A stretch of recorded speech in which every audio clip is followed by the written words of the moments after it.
Community Shield, Man City vs Liverpool is English football's defining game and both want the edge.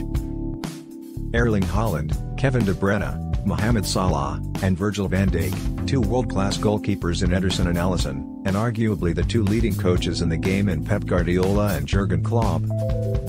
With so much A-list talent and winning pedigree between Manchester City and Liverpool, Saturday's Community Shield clash, streamed live on ESPN Plus in the US. At 12 ET, is more than a curtain raiser for the new season, it is a showcase of excellence that has become the defining game in English football. Sure, Manchester United vs. Liverpool is still the game that generates more global interest than any other Premier League match, but right now, it is far from a level contest.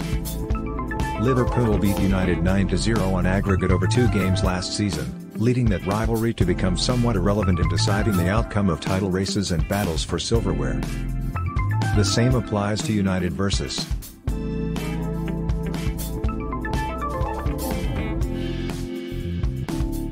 The two clubs dominated the Premier League for almost a decade in the late 1990s and early 2000s, with one or the other winning the title in 9 straight seasons between 1995 and 1996 and 2003 and 2004, but a generation of fans have since grown up without ever witnessing them slugging it out for the title. The rivalry, if it still exists, has been reduced to deciding the Europa League qualification rather than the major honors. Liverpool vs Man City is now the Premier League's headline act, and the Community Shield meeting this weekend feels more like a taster for the main event over the next 9 months than a stress-free warm-up for the campaign ahead. 18 other clubs will contest the 2022-23 Premier League season, but it is virtually impossible to make a case for anyone but City or Liverpool to emerge as champions next May. The Community Shield will give us a glimpse as to just how far ahead of the pack they are.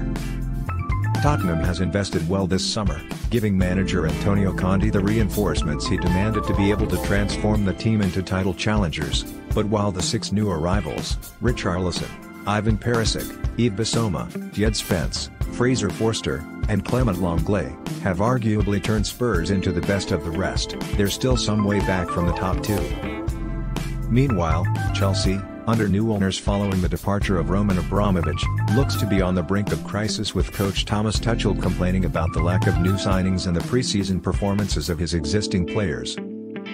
United is an unknown quantity under new coach Erik ten Hag following the club's worst ever Premier League season. They have brought in Lisandro Martinez, Christian Eriksen, and Tyrell Malacia, but haven't yet been able to convince primary midfield target Frankie de Jong to leave Barcelona, while Cristiano Ronaldo continues to be a distraction due to his desire to leave Old Trafford.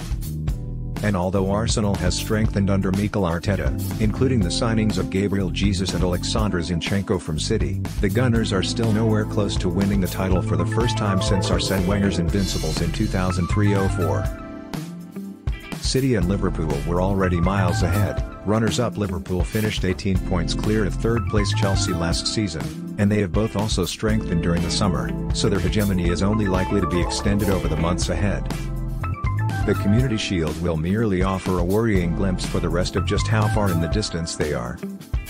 Both have reshaped their squads this summer, losing players who have contributed to successes in recent seasons. Jesus, Zinchenko, and Raheem Sterling have left City, with Sadio Mane, Divock Origi, and Takumi Minamino leaving Anfield, but such is the stability and consistency at each club that replacements have been signed with an eye on the long term.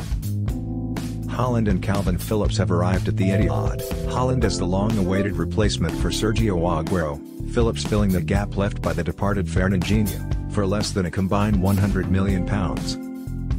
Both are proven at the highest level, with the 22-year-old Haaland already justifying his billing as a generational talent with Borussia Dortmund and FC Salzburg. With Haaland's goal threat, City may have to alter the way they play and become more direct to ensure he gets the service he needs, but with such a dangerous focal point in their team, any change will only likely make them better. In tight games, both league games against Liverpool finished as 2-2 draws last season. Haaland could be the decisive difference, especially in the Champions League. Liverpool's big challenge is ensuring a seamless transition from Mane to Darwin Núñez, the £90 million summer signing from Benfica. Maine scored 120 goals in 269 appearances for the club, registering 38 assists too, so his £27 million departure to Bayern Munich will be a loss for Klopp's team, but Luis Diaz has already shown himself to be a quality addition since arriving for £37. 5 meters from Porto in January, and Nunez's signing continues Liverpool's attacking evolution. Meanwhile, Salah's decision to sign a new contract this summer, ending uncertainty over his future at the club, was a huge boost that ensures that Liverpool retains a player who could outscore Haaland and win another Golden Boot this season.